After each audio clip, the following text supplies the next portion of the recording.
हम आ भी करते हैं तो हो जाते हैं बदनाम, वो कत्ल भी करे तो चर्चा भी नहीं होती।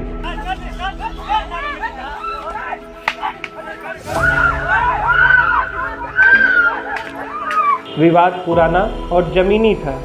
उनके नाबालिग बेटों ने अपने पिता को मार खाते हुए देखा तो कूद पड़े।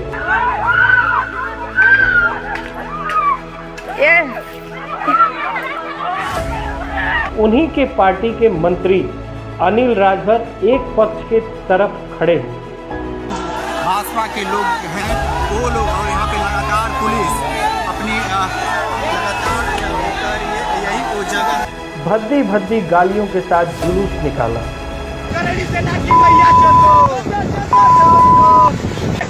सेना वाले तुम लोग की आंख निकाल कर रख देंगे। हम आ भी करते हैं तो हो जाते हैं बदनाम, वो कत्ल भी करे तो चर्चा भी नहीं होती। बनारस के शिवपुर विधानसभा का एक गांव है छितौना, जहां एकमात्र ठाकुरों का परिवार रहता है, और वहीं हुआ वो जो आज पूरे राजपूत समाज के सीने में आग बनकर धधक रहा है। भाजपा कार्यकर्ता संजय सिंह अपने खेत की रक्षा कर रहे थे, तभी लाठी डंडों से लैस 15-20 लोगों ने उन पर हमला कर दिया। विवाद पुराना और जमीनी था। उनके नाबालिग बेटे ने अपने पिता को मार खाते हुए देखा तो कूद पड़े, और आज वही बेटे जेल में हैं और संजय सिंह सहित दोनों पक्षों के घायल अस्पताल में। पर वास्तविक न्याय अभी भी सवालों के घेरे में है। चौंकाने वाली बात ये नहीं थी कि हमला हुआ, हिंसा हुआ, मारपीट हुई। दर्दनाक बात ये थी कि उन्हीं के पार्टी के मंत्री अनिल राजभर एक पक्ष के तरफ खड़े हुए। अब ये लड़ाई जमीनी नहीं रही, अब ये लड़ाई बन गई है जाति बनाम जाति। बहुसंख्यकों के साथ खड़ी है और राजपूत बस वोट बैंक बनकर रह गए। कर्णी सेना और स्थानीय लोग सामने आए, मगर जिनसे सबसे ज्यादा उम्मीद थी वो अभी तक मौन है। समाजवादी पार्टी से सांसद वीरेंद्र सिंह की चुप्पी भी आज आलोचना के घेरे में है।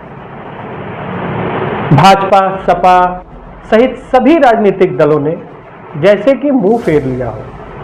हद तो तब हो गई जब ओम प्रकाश राजभर की पार्टी के हजारों कार्यकर्ता संजय सिंह के घर पर चढ़ गए और पूरे विधानसभा में भद्दी भद्दी गालियों के साथ जुलूस निकाला। ये गालियां राजपूतों को नहीं दी गई, हिंदू समाज को दो खेमों में बांटने की साजिश है। अगड़ा बनाम पिछड़ा, राजपूत बनाम राजभर। अब इससे किसका सियासी लाभ होना है यह तो सोचने का विषय है। एक नारा है जिसकी जितनी संख्या भारी उसकी उतनी हिस्सेदारी। क्या वाकई ये नारा सही है? अगर इसी आधार पर न्याय मिलने लगा तो फिर संविधान में बराबरी का हक बेमानी वाली बातें हो जाएंगी। राजपूत समाज आज ये सोच रहा है, क्या वफादारी की यही कीमत है? क्या न्याय अब सिर्फ बहुसंख्यकों का हक बन के रह गया है? कहीं न कहीं राजपूतों का शहरी पलायन, कृषि के प्रति बढ़ी हुई अरुचि, गांवों से उनकी कम होती संख्या का जिम्मेदार है।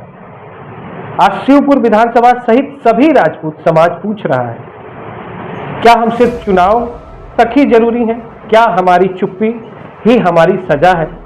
और सबसे बड़ा सवाल, क्या कोई है जो आज सचमुच राजपूतों की आवाज बनने को तैयार है?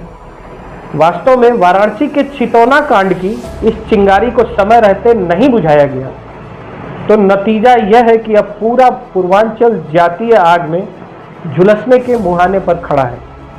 वोटों की इस गंदी राजनीति का ना जाने कौन सा रूप होगा, कितने लोगों के खून बहेंगे। खबर भारत अपील करता है कि राजनीतिक बहकावे में न पड़े और कानून पर विश्वास रखें। धन्यवाद।